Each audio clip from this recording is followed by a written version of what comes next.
Bari mu sa gilas mai godiya zuwa ga mai girma gwamnan jihar Kano injiniya Abba Kabir Yusuf bisa yadda yake kwararo ayyukan alkhairi a fadin jihar Kano.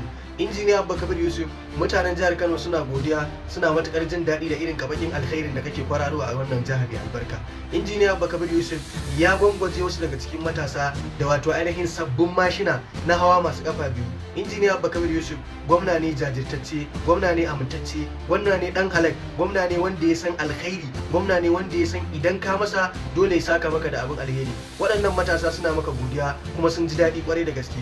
Da wannan nake amfani da wannan dama injiniya Abba Kabir Yusuf in tuna maka cewa ni ma fa ba a bani wannan babur din ba. Akwai sauran ƴan uwana ƴan gugurmaya musamman wanda na san cewa a gaban gabana yake a harkar ta gugurmaya, a harkar yaban injiniya Abba Kabir Yusuf, a harkar tallafa wannan gwamnati ta mai girma injiniya Abba Kabir Yusuf, wato shine Mustapha Boka. Ya dawo daga ƙasar Libya, daga ƙasar Libya yake kwararowa, yake kwanowa, yake wato ainihin kilisa da manya-manyan dawakai na wato ainihin bayyanar da aikin alkhairin mai girma gwamna injiniya Abba Kabir Yusuf. Ya da gida Najeriya, kwanaki mun yi bidiyo akan muna roƙon gwamnatin jihar Kano ta yi masa mukami, ta bashi wani bangare da zai rike mata domin jajirtacce ne, Boka zai iya. Da haka muna amfani da wannan dama mu tuna maka mai girma injiniya Abba Kabir Yusuf, Mustapha Boka ba a bashi babur ba, ya kamata a samu fallelan sabon babur shi ma a bashi domin ƴan uwa waɗanda suke abokan hamayya, abokan adawa su san cewa Boka datarsa da muryarsa bata tafi a banza ba. Saboda haka mai girma zababben gwamnan jihar Kano Malam Dr. Injiniya Abba Kabir Yusuf,